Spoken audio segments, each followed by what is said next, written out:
Exam plus academy. आज 20 सितंबर 2020 है और आज की इस वीडियो में हम 20 सितंबर के सारे important current affair questions discuss करेंगे। हमारे कल के वीडियो में पूछे गए क्वेश्चन का सही आंसर दिया है रवि कुमार, अमित गहलावत और निधि वर्मा ने। अगर आप भी वीडियो के अंत में पूछे गए क्वेश्चन का सही आंसर करते हैं तो आपका नाम भी नेक्स्ट वीडियो के स्टार्टिंग में लिया जाएगा। इस वीडियो की पीडीएफ फाइल आप लोग नीचे दिए गए लिंक से या फिर हमारे टेलीग्राम चैनल से डाउनलोड कर सकते हैं। फ्रेंड्स, अगर आपने अभी तक हमारा सितंबर माह का banking and financial awareness video का पार्ट 1 नहीं देखा है तो इसको आप लोग हमारे चैनल पे जाके देख सकते हैं। अगर आप लोग किसी भी बैंक के एग्जाम्स की तैयारी कर रहे हैं और आपको banking and financial awareness videos चाहिए तो ये हमारे चैनल पे अवेलेबल है, आप लोग जाके देख सकते हैं। तो चलिए शुरू करते हैं आज का सेशन। iLead 2.0 किस बैंक के द्वारा लॉन्च किया गया है? iLead 2.0 अभी लॉन्च किया गया है केनरा बैंक के द्वारा। इसका सही आंसर है ऑप्शन सी, केनरा बैंक। सार्वजनिक क्षेत्र के ऋणदाता केनरा बैंक ने lead management system LMS iLead 2.0 inspiring lead system version 2.0 क्या है? Inspiring lead system version 2.0 launch किया है। किसने लॉन्च किया है? केनरा बैंक ने। यह प्रणाली ग्राहकों के लिए कहीं भी कभी भी की तर्ज पर अपनी सेवाओं को प्रदान करने के लिए शुरू की गई है। कहीं भी और कभी भी की तर्ज पर यह शुरू की गई है सेवाओं को प्रदान करने के लिए। लीड मैनेजमेंट सिस्टम, लीड प्रबंधन प्रणाली LMS के माध्यम से ग्राहक internet banking, mobile banking, call centre, SMS और मिस्ड कॉल जैसे सरल तरीकों के माध्यम से प्रदान की गई सेवाओं की पूछताछ कर सकते हैं और इन तक पहुंच भी सकते हैं। किसके जरिए? iLead 2.0 के जरिए। आई रिपीट, iLead 2 इसका मतलब है inspiring lead system version 2.0। Canara bank का हेडक्वार्टर है बेंगलुरु में और इसके CEO हैं लिंगम वेंकट प्रभाकर। क्या नाम है? लिंगम वेंकट प्रभाकर। और इसकी स्थापना हुई थी 1 जुलाई 1906 में। नेक्स्ट क्वेश्चन है, मुख्यमंत्री महिला उत्कर्ष योजना MMUY का शुभारंभ किस राज्य में किया गया है? तो मुख्यमंत्री महिला उत्कर्ष योजना का शुभारंभ किया गया है गुजरात में। इसका सही आंसर है ऑप्शन सी, गुजरात। गुजरात सरकार ने मुख्यमंत्री महिला उत्कर्ष योजना MMUY का शुभारंभ किया है। यह योजना राज्य में महिलाओं के समूहों को ब्याज मुक्त ऋण प्रदान करेगी, यानी कि उस ऋण पे ब्याज नहीं लगेगा, यानी उस लोन पे ब्याज नहीं लगेगा। MMUY के अंतर्गत शहरी क्षेत्रों में 50,000 संयुक्त देयता और अर्निंग समूह JLEG का गठन किया जाएगा। इसी तरह ग्रामीण क्षेत्रों में भी 50,000 ऐसे समूह बनाए जाएंगे। प्रत्येक समूह में 10 महिला सदस्य होंगी। समूहों को सरकार द्वारा ब्याज मुक्त ऋण की पेशकश की जाएगी। तो गुजरात सरकार ने जो मुख्यमंत्री महिला उत्कर्ष योजना का शुभारंभ किया है, इस योजना के अंतर्गत महिलाओं के समूहों को ब्याज मुक्त यानी इंटरेस्ट रहित लोन दिया जाएगा। गुजरात के मुख्यमंत्री हैं विजय भाई आर रूपाणी और राज्यपाल हैं आचार्य देवव्रत और गुजरात की राजधानी है गांधीनगर। नेक्स्ट क्वेश्चन है, नए vertical emerging entrepreneurs business EEB को किस बैंक के द्वारा शुरू किया गया है? तो अभी नए vertical emerging entrepreneurs business EEB को शुरू किया गया है बंधन बैंक के द्वारा। इसका सही आंसर है ऑप्शन सी, बंधन बैंक। बंधन बैंक ने इमर्जिंग एंटरप्रेन्योर्स बिजनेस नामक एक नया वर्टिकल शुरू किया है। इस नए वर्टिकल को ग्राहकों के अनबैंक और अंडरबैंक सेगमेंट की उभरती जरूरतों की सहायता करने के लिए लॉन्च किया गया है। वर्टिकल उद्यमी बनने की चाह रखने वाले ग्राहकों की यात्रा में इस सेगमेंट का समर्थन करने पर ध्यान केंद्रित करेगा। तो जो वर्टिकल उद्यमी बनने की चाह रखने वाले जो ग्राहक हैं, कस्टमर्स हैं, उनकी यात्रा में इस सेगमेंट का जो समर्थन करने वाले पर ध्यान केंद्रित करेगा। इसका क्या नाम है? इमर्जिंग। इसका नाम ही इसका इसी वजह पे बना है, इमर्जिंग एंटरप्रेन्योर्स बिजनेस EEB।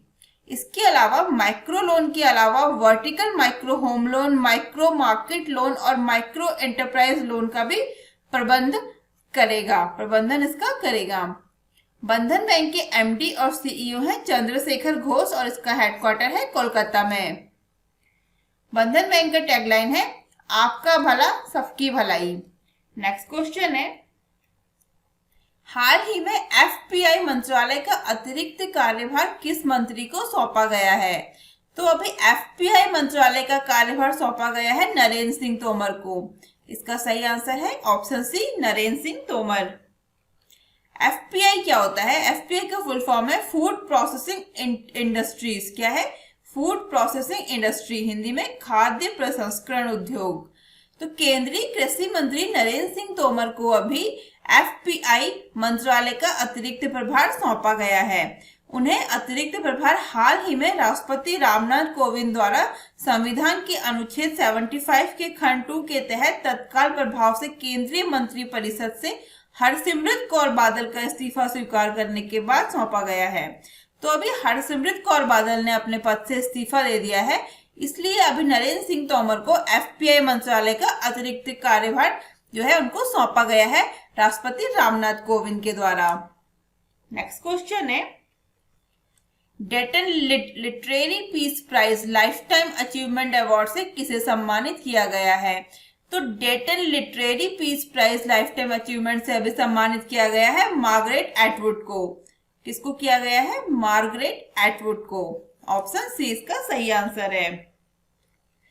यह है मार्गरेट एटवुड। मार्गरेट एटवुड ने 2020 Dayton literary peace prize lifetime achievement award जीता है। यह पुरस्कार शांति, सामाजिक न्याय और वैश्विक समझ को बढ़ावा देने के लिए साहित्य की शक्ति को चिन्हित करने के लिए दिया जाता है। ये किस लिए दिया जाता है?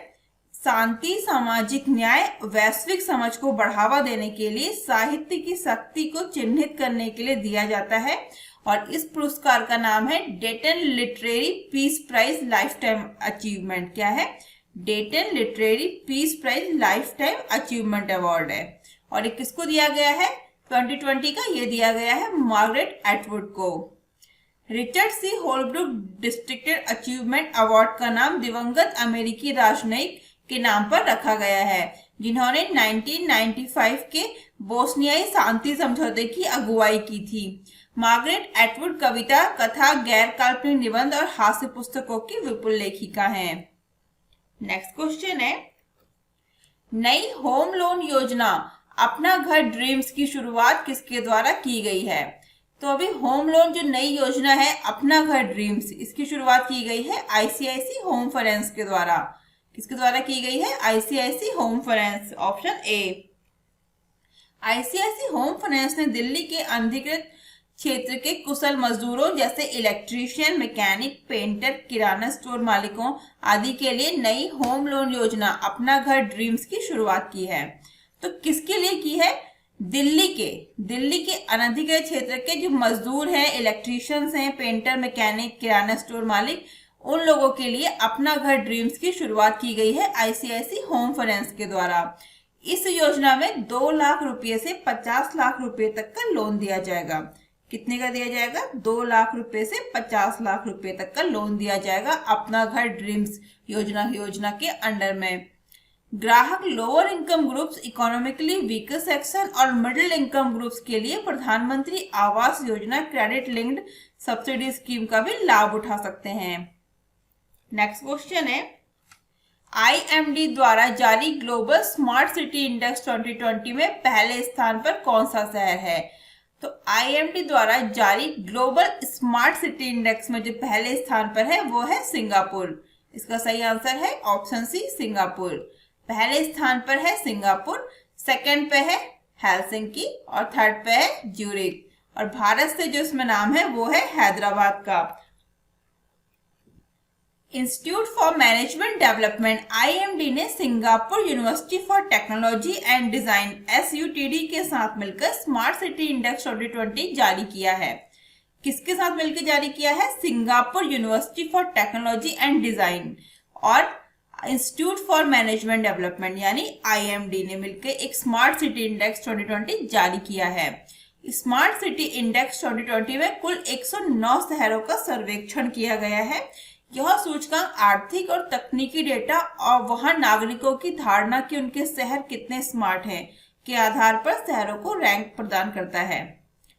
तो आर्थिक और तकनीकी जो टेक्निकल डेटा है और जो वहाँ के जो नागरिक है, वहाँ के जो लोग हैं, उनकी धारणा उनके शहर के बारे में, इस पूरे डेटा को लेके इस शहरों की रैंक मिलती है। सूचकांक में सिंगापुर शीर्ष स्थान पर है, उसके बाद है हेलसिंकी और ज्यूरिक। शीर्ष 3 स्मार्ट शहरों के रूप शामिल हैं। भारत की बात करते हैं तो स्मार्ट सिटी इंडेक्स 2020 में भारतीय शहरों की रैंकिंग में काफी गिरावट देखी गई है। हैदराबाद, जिसकी रैंकिंग 2019 में 67 थी, अभी उसकी रैंकिंग गिर के हो गई है 85। और नई दिल्ली की 2019 में 68 थी, अभी हो गई है 86। मुंबई की 2019 में 78 थी, अभी हो गई है 93। और बेंगलुरु की भी 2019 में 79 थी, अभी हो गई है 95। तो भारत के शहरों की अगर बात करें तो स्मार्ट सिटी इंडेक्स 2020 में भारतीय शहरों की रैंकिंग में काफी गिरावट देखी गई है। नेक्स्ट क्वेश्चन है, यूबीएस सिक्योरिटीज ने वित्त वर्ष 2020-21 में भारत की जीडीपी कितने % गिरावट का अनुमान लगाया है? तो यूबीएस सिक्योरिटीज ने वित्त वर्ष 2020-21 में भारत की जीडीपी में जो भी गिरावट का अनुमान लगाया है वो लगाया है -8.6। इसका सही आंसर है ऑप्शन डी, -8.6। यूबीएस सिक्योरिटीज क्या है? तो यूबीएस सिक्योरिटीज एक चीनी निवेश बैंक और ब्रोकरेज फर्म है। क्या है? एक चाइनीज निवेश बैंक और ब्रोकरेज फर्म है यूबीएस सिक्योरिटीज, जिसका हेडक्वार्टर बीजिंग, चाइना में स्थित है। तो यूबीएस सिक्योरिटीज ने वित्त वर्ष 2020-21 में भारत की जीडीपी में -8.6 गिरावट अनुमान लगाया है। इससे पहले यह -5.8% था। हालांकि यूबीएस सिक्योरिटीज ने अगले वित्त वर्ष यानी फाइनेंशियल ईयर 2022 में भारत की जीडीपी में 10% की दर से बढ़ने की भी संभावना जताई है। तो 2022 फाइनेंशियल ईयर में भारत की जीडीपी 10% की दर से बढ़ने की संभावना भी जताई है, लेकिन अभी 2020-21 में -8.6 की गिरावट जताई गई है यूबीएस सिक्योरिटीज के द्वारा।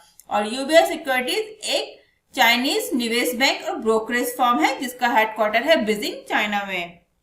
नेक्स्ट क्वेश्चन है, ऑल इंडिया हैप्पीनेस रिपोर्ट 2020 के अनुसार किस राज्य में लोग सबसे ज्यादा खुशहाल हैं? तो अभी हाल ही में ऑल इंडिया हैप्पीनेस रिपोर्ट 2020 जारी की गई है। इसके अनुसार जो सबसे ज्यादा खुशहाल राज्य है वो है मिजोरम। कौन सा है? मिजोरम। इसका सही आंसर है ऑप्शन सी।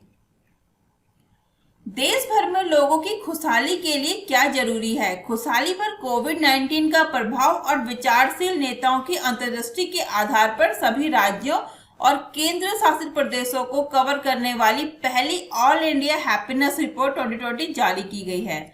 ये याद रखिएगा कि पहली ऑल इंडिया हैप्पीनेस रिपोर्ट 2020 जारी की गई है। यह अध्ययन प्रोफेसर राजेश के पिलानिया द्वारा मार्च और जुलाई 2020 के दौरान 16,950 लोगों के साथ राष्ट्रव्यापी सर्वेक्षण पर आधारित है। तो ये जो रिपोर्ट है, ये प्रोफेसर राजेश के पिलानिया ने जो रिपोर्ट जो अभी हमें शो करी है, वो रिपोर्ट मार्च और जुलाई 2020 के दौरान 16,950 लोगों पर राष्ट्रीय सर्वेक्षण करके आधारित है। ये रिपोर्ट राज्य और केंद्र शासित प्रदेशों की समग्र खुशहाली रैंकिंग में पहले स्थान पर है मिजोरम। फर्स्ट पे है मिजोरम, सेकंड पे है पंजाब और थर्ड पे है अंडमान और निकोबार द्वीप समूह। जबकि सबसे बुरा प्रभाव जो देखा गया है कोविड-19 का, वो देखा गया है महाराष्ट्र, दिल्ली और हरियाणा में। महाराष्ट्र, दिल्ली और हरियाणा में खुशहाली पर कोविड-19 का सबसे बुरा प्रभाव देखा गया है इस रिपोर्ट के अनुसार। किस रिपोर्ट के अनुसार? ऑल इंडिया हैप्पीनेस रिपोर्ट 2020 जो जारी की गई है पहली बार। नेक्स्ट क्वेश्चन है, वर्ल्ड वाटर मॉनिटरिंग डे या विश्व जल निगरानी दिवस कब मनाया जाता है? तो विश्व जल निगरानी दिवस जो मनाया जाता है वो मनाया जाता है 18 सितंबर को। इसका सही आंसर है ऑप्शन डी, 18 सितंबर। वर्ष 2003 से 18 सितंबर को विश्व स्तर पर वर्ल्ड वाटर मॉनिटरिंग डे यानी विश्व जल निगरानी दिवस मनाया जाता है। कब से मनाया जाता है? वर्ष 2003 से। यह दुनिया भर में जल की निगरानी और जल संसाधन की सुरक्षा में लोगों की जागरूकता और भागीदारी को बढ़ाने के लिए मनाया जाता है।